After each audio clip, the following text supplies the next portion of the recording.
की, छत्रपती शिवाजी महाराज की, धर्मवीर छत्रपती संभाजी महाराज की, जय भवानी, जय भवानी, जय जय जय जय जय भवानी, जय जय जय जय जय शिवाजी। हिंदवी स्वराज्याचे सरसंस्थापक छत्रपती शिवरायांना मानाचा मुजरा करतो। भारतीय राज्यघटनेचे शिल्पकार भारतरत्न डॉक्टर बाबासाहेब आंबेडकर यांना मानवंदना अर्पित करतो, ज्यांनी तमाम हिंदुस्थानामध्ये आपल्या धर्माला वाचवण्याकरता, आपल्या तीर्थस्थळांना वाचवण्याचं काम केलं। ते राजमाता अहिल्यादेवी होळकर यांना नमन करतो आणि खऱ्या अर्थानं ज्यांना आपण क्रांतिगुरू म्हणून ओळखतो ते लहुजी वस्ताद साळवे यांच्या चरणी नतमस्तक होतो। या ठिकाणी आमचे प्रेरणास्थान भगवान बिरसा मुंडा यांना देखील नमन करतो आणि खऱ्या अर्थानं या महाराष्ट्रामध्ये ज्यांनी समाज सुधारणा केली ते आमचे महात्मा ज्योतिबा फुले आणि क्रांतिज्योती सावित्रीबाई फुले यांना देखील नमन करतो। आजच्या आपल्या या जाहीर सभेमध्ये मंचावर उपस्थित असलेल्या महाराष्ट्रामध्ये ज्यांना झाशीची राणी म्हणून ओळखतात अशी आमची लाडकी बहीण नवनीत राणाजी, माजी खासदार सुरेश भाऊ वाघमारे, गुजरातचे आमदार बालकृष्ण पटेल, आपल्या सर्वांचे अतिशय लाडके उमेदवार, सुस्वभावी, सुसंस्कृत आणि कार्यसम्राट आमदार प्रतापदादा अडसळ, रविराज भाऊ देशमुख, जनार्दनजी रोडे, ओमजी सोनी, हरिश्चंद्र खंडाळकर, मनोहरराव वरणकर, निलेश भाऊ ठाकरे, बबनराव गावंडे, बंडूभाऊ भुते, रुपेशजी खडसे, मनोज भाऊ डहाके, सुरेखाताई शिंदे, मोहन भाऊ गावंडे, नरेंद्रजी रामावत, रामदासजी निस्ताने, राजाभाऊ केला, उषाताई तिनखडे, आशुतोष गुल्हाने, नलिनीताई मेश्राम, पवनजी ठाकरे, प्रशांत भाऊ मून, मोनालीताई बाभुळकर, पुरुषोत्तम भाऊ बनसोड, चंद्रकांत गुल्हाने, दुर्गा बक्ष सिंग ठाकूर, संतोषजी महात्मे, गिरीशजी भुतळा, विलास भाऊ बुटले, प्रफुल्ल भाऊ मानके, अर्चनाताई निकले, योगेशजी झिमटे, रवींद्र भाऊ गुंडे, अखिलेशजी पोळ, त्याचप्रमाणे रणजित भाऊ पोहेकर, किरण भाऊ निस्ताने, मनोज चव्हाण, मंचावर उपस्थित महायुतीचे सर्व पदाधिकारी आणि या ठिकाणी उपस्थित मोठ्या संख्येनं उपस्थित असलेल्या माझ्या सर्व लाडक्या बहिणींनो आणि तितक्याच लाडक्या भावांनो, लव यू टू। आज खरं म्हणजे प्रतापदादा अडसळ यांच्याकरता आशीर्वाद मागायला मी आलोय। आज आजारी असल्यामुळे अरुण भाऊ या सभेला उपस्थित राहू शकले नाहीत। मागच्या निवडणुकीमध्ये अरुण भाऊ पूर्णपणे सक्रिय होते, पण आता तुम्हाला सगळ्यांना प्रतापदादा करता अरुण भाऊची भूमिका या ठिकाणी वठवायची आहे हे सांगण्याकरता मी आलो आहे। प्रतापदादा एक अतिशय सुस्वभावी आणि मनमिळावू अशा प्रकारचा आमदार आहे। महाराष्ट्राच्या विधानसभेमध्ये ज्यांनी आपल्या वक्तृत्वाने आपले प्रश्न मांडून आपल्या मतदारसंघाला न्याय मिळवून दिला असा आमदार हा प्रतापदादा अडसळ आहे। आणि मला सांगताना अभिमान वाटतो, केवळ 2.5 वर्षात नवनीत ताईंनी सांगितलंय खरंय, पहिले 2.5 वर्ष तर महाभकास आघाडीची सत्ता होती, त्यांनी काहीच दिलं नाही. पण केवळ 2.5 वर्षामध्ये या ठिकाणी प्रतापदादांनी 2300 कोटी रुपयाचा निधी या मतदारसंघात आणला. 217 कोटी रुपयाचे पांढण रस्ते त्यांनी आणले.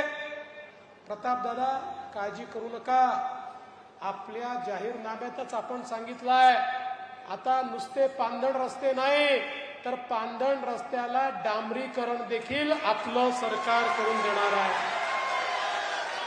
179 कोटी रुपयाचे ग्राम सडकचे रस्ते त्यांनी आणले.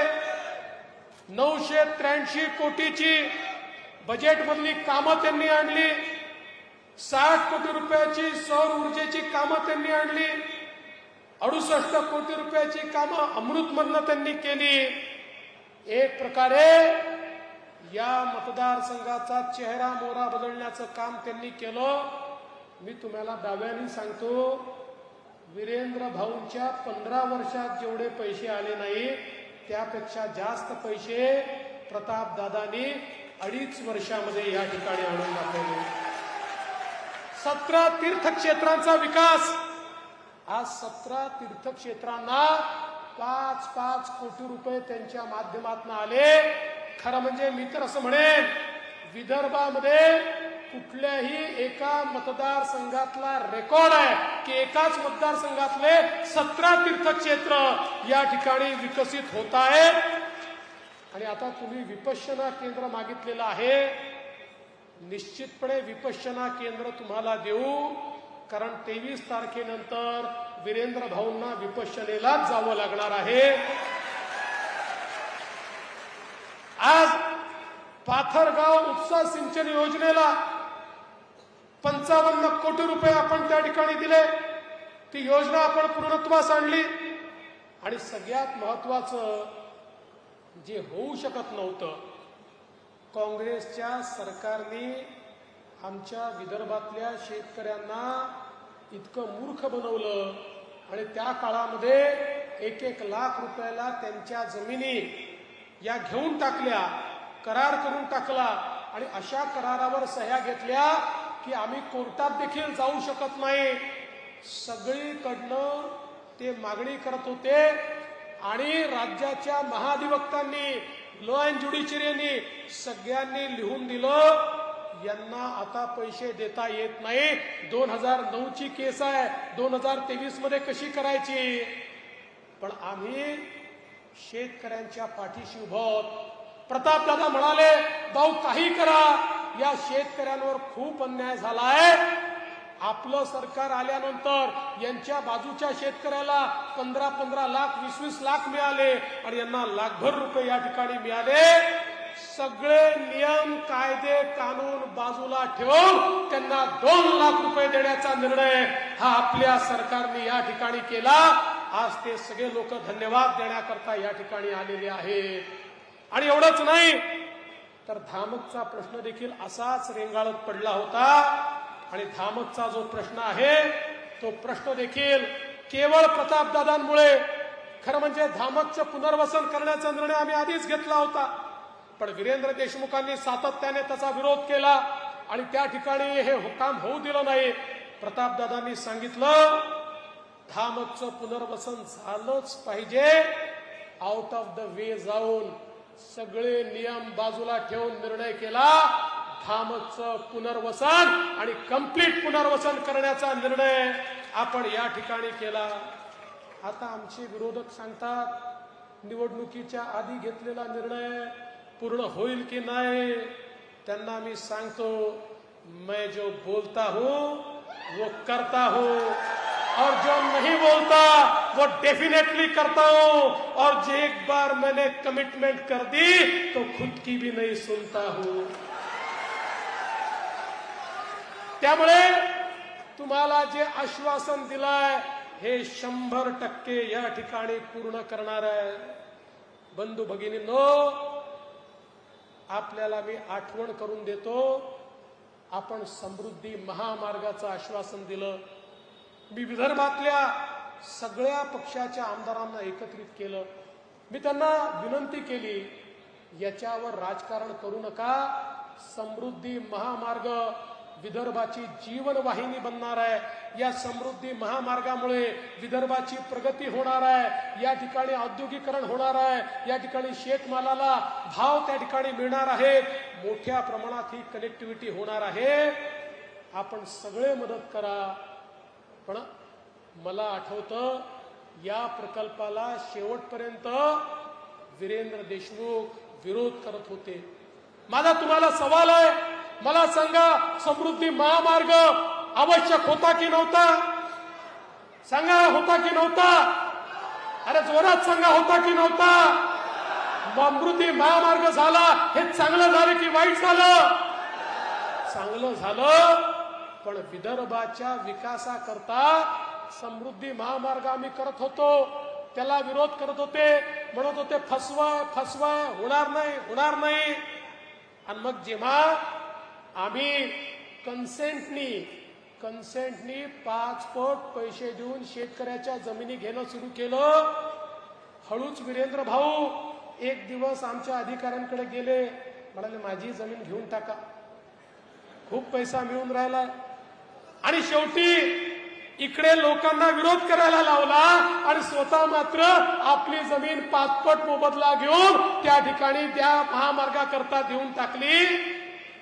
म्हणजे यांचे खायचे दात काय आणि दाखवायचे दात काय हे मला या निमित्ताने सांगायचं आहे.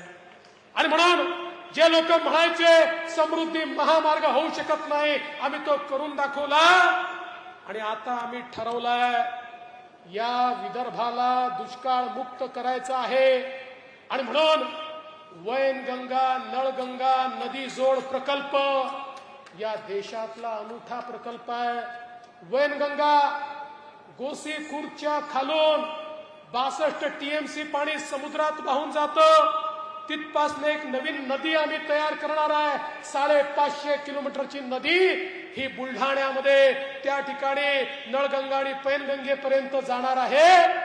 आणि यामुळे नागपूर जिल्हा, वर्धा जिल्हा, अमरावती जिल्हा, अकोला जिल्हा, यवतमाळ जिल्हा, वाशिम जिल्हा आणि बुलढाणा जिल्ह्यातली 10 लाख एकर जमीन ही ओलिताखाली येणार आहे, इरिगेटेड होणार आहे, सिंचनाखाली येणार आहे. मी ज्यावेळेस सांगायचो 88,000 कोटी रुपयाचा प्रकल्प हा मी करणार आहे, हे मला वेड्यात काढायचे. मी प्रकल्प मंजूरही केला, त्याचं टेंडर देखील काढलेलं आहे. आणि पुढच्या काळामध्ये मोदीजींच्या आशीर्वादानं या ठिकाणी हा प्रकल्प पूर्ण करून कायम दुष्काळ आपण संपवणार आहोत आणि या ठिकाणी शेतकऱ्याच्या शेतीला पाणी देणार आहोत. आपल्याला कल्पना आहे, आपलं सरकार हे शेतकऱ्यांचं सरकार आहे. शेतकऱ्यांना आपण 1 रुपयात पीक विमा दिला. मला सांगताना आनंद वाटतो, या वर्षी 1 रुपया शेतकऱ्यांनी भरला. 8,000 कोटी रुपये शेतकऱ्यांना पीक विम्यापोटी त्या ठिकाणी मिळाले. आपण शेतकऱ्यांना किसान सन्मान योजनेसोबत नमो किसान सन्मान योजना सुरू केली. 12,000 रुपये खात्यात दिले. आता पुन्हा तुमचा आशीर्वाद मिळाला की 15,000 रुपये शेतकऱ्यांच्या खात्यामध्ये आपण त्या ठिकाणी देणार आहोत. एवढंच नाही, आम्ही निर्णय केला शेतकऱ्यांचं कृषी पंपाचं वीज बिल आम्ही माफ केलं. 000 बिल तुम्हाला येत आहे आणि पुढचे 5 वर्ष तुमचं विजेचं बिल माफच राहणार आहे. शेतकऱ्याला वीज बिल भरायची आवश्यकता पडणार नाही. हा निर्णय आपण केला. मागेल त्याला सौर कृषी पंप आपण देतोय. फक्त 10% शेतकऱ्यांनी भरायचे, 90% आम्ही देणार.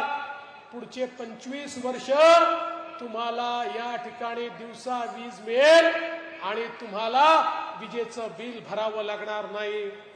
महाराष्ट्रामध्ये पहिली शेतकरी कृषी वितरण वीज कंपनी आपण तयार केली. डेडिकेटेड केवळ शेतकऱ्यांकरता वीज वितरण कंपनी तयार केली. या योजनेच्या अंतर्गत 14,000 मेगावॅटचे सौर ऊर्जेचे प्रकल्प हातात घेतले. हे प्रकल्प पूर्ण झाल्यानंतर आमच्या शेतकऱ्यांना 18 महिन्याने 365 दिवस दिवसा 12 तास वीज मिळेल, रात्रीच्या विजेकरता त्यांना शेतामध्ये जावं लागणार नाही. 12 तास दिवसा देऊ आणि पाहिजे असेल तर 12 तास रात्री देखील देऊ. 24 तास मोफत वीज ही शेतकऱ्यांना देण्याचा निर्णय आपण केला.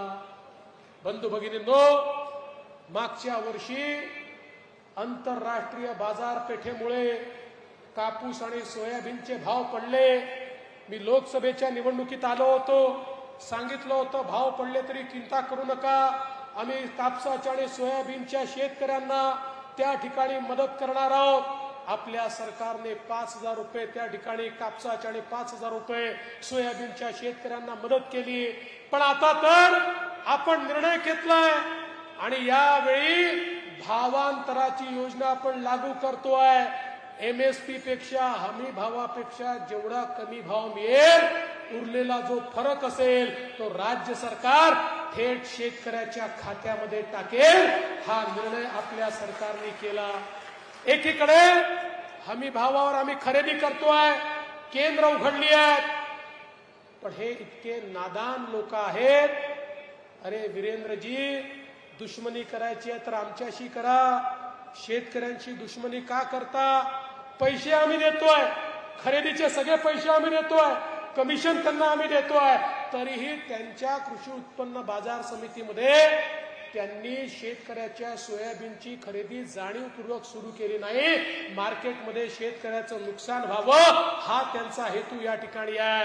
पण काळजी करू नका, त्यांनी खरेदी केली नाही तरी आम्ही खरेदी करू आणि तुमचं जेवढं नुकसान होईल थेट तुमच्या खात्यामध्ये पैसे जमा करू. एकाही शेतकऱ्याला हमी भावापेक्षा कमी भाव हा आम्ही मिळवून देणार नाही.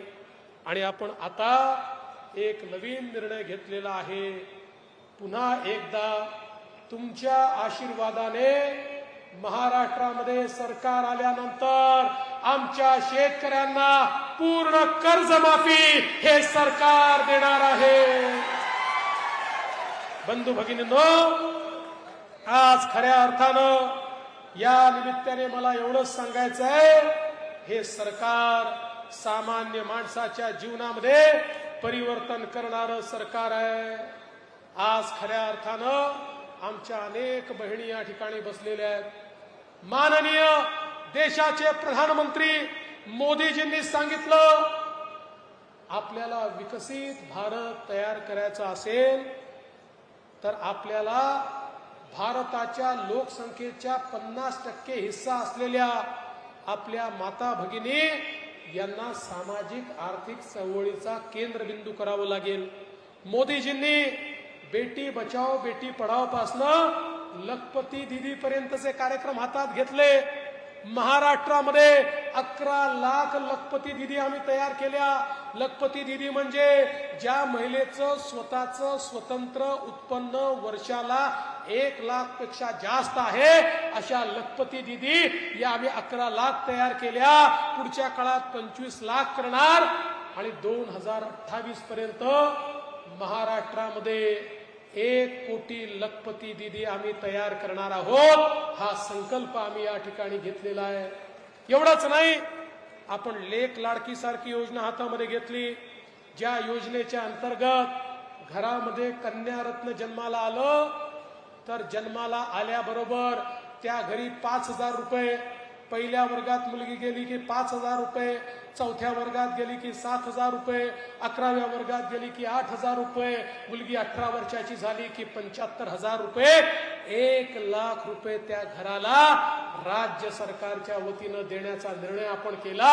ही कन्या नाही, ही आपल्या घरी लक्ष्मी आली आहे अशा प्रकारची भावना तयार झाली पाहिजे. हा प्रयत्न आपण या निमित्ताने केला.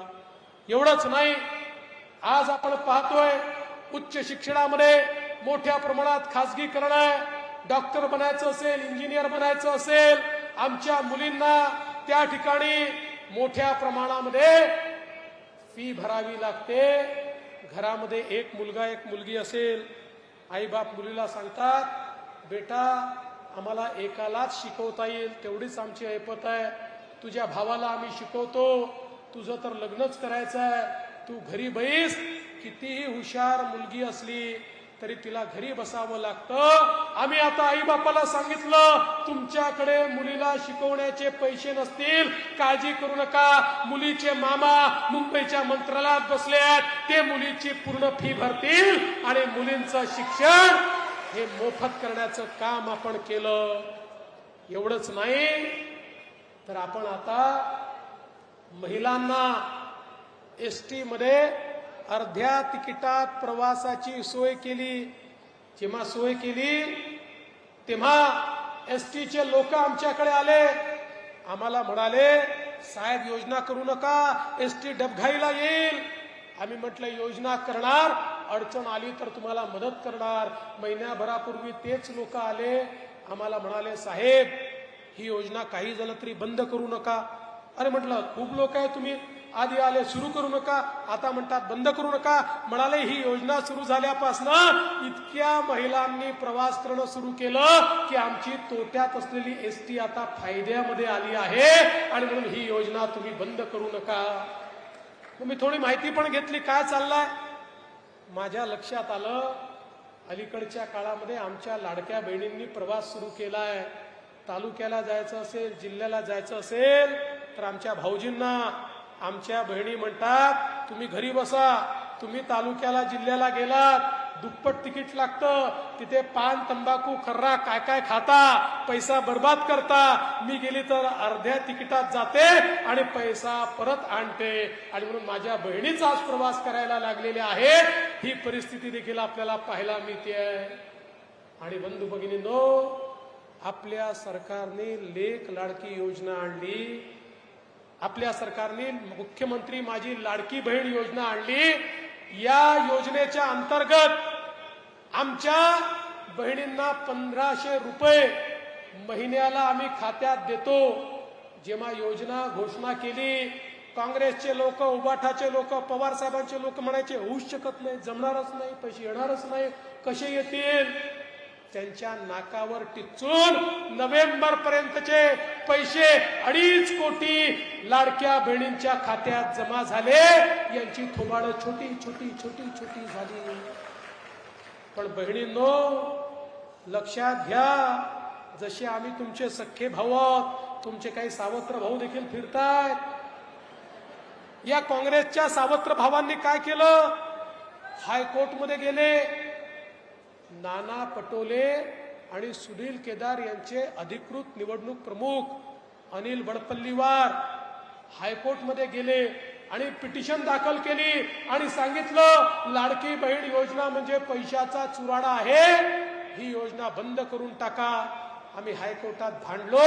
मला सांगताना आनंद वाटतो, हायकोर्टाने सांगितलं ही योजना सुरूच राहील, ही योजना बंद होणार नाही. आणि आता तर तुमच्या आशीर्वादानं पुन्हा सरकार आलं. 1500 रुपये नाही, 2100 रुपये लाडक्या बहिणींना त्या ठिकाणी देण्याचा निर्णय आपण घेतलाय. आपलं सरकार सगळ्यांच्या पाठीशी उभा आहे.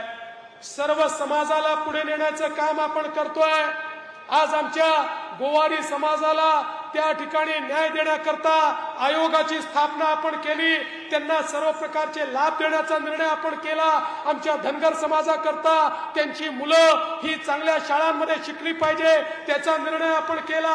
आमचा सोनार समाज असेल, आमचा तेली समाज असेल, प्रत्येक समाजाकरता महामंडळं आपण तयार केली. समाजातले छोटे छोटे घटक असतील, आमच्या अंगणवाडी सेविका असतील, आमच्या आशाताई असतील, या सगळ्यांचा त्या ठिकाणी पगार वाढ आपण केली. आमचे कोतवाल असतील, आमचे त्या ठिकाणी वेगवेगळे घटक असतील, ग्रामसेवक असतील, आमचे पोलीस पाटील असतील, सगळ्यांच्या मानधनामध्ये त्या ठिकाणी आपण वाढ केली. आणि एवढंच नाही तर या मतदारसंघामध्ये आमच्या ज्या उमेदच्या महिला आहेत त्यांना देखील मी सांगू इच्छितो, तुमचाही प्रश्न सोडवण्याकरता अभ्यास गट आम्ही स्थापन केला आहे आणि लवकरच तो प्रश्न देखील आम्ही सोडवणार आहोत. समाजातल्या सगळ्या घटकांना सोबत घेऊन पुढे जाण्याचं काम हे आपलं सरकार करत आहे. आणि म्हणून तुम्हाला एवढीच विनंती करण्याकरता आलो आहे, प्रताप दादा अडसड हा माझ्या लहान भावासारखा आहे. माझ्या लहान भावाची काळजी पण मी घेतो आणि माझ्या लहान भावाची गॅरंटी पण मी घेतो, गॅरंटी पण मी घेतो. या ठिकाणी प्रतापदादांनी दिलेलं एक एक आश्वासन हे या देवाभाऊचं आश्वासन आहे. प्रतापदादा या ठिकाणी एकटा नाही आहे, मी त्याच्या पाठीशी आहे. एकदा ताकदीने तुम्ही पुन्हा एकदा प्रतापदादाला या विधानसभेमध्ये बहुमताने निवडून द्या. या मतदारसंघाचा चेहरा बदलण्याचं काम आम्ही करून दाखवू एवढाच विश्वास व्यक्त करतो आणि माझं बोलणं संपवतो. जय हिंद, जय भारत.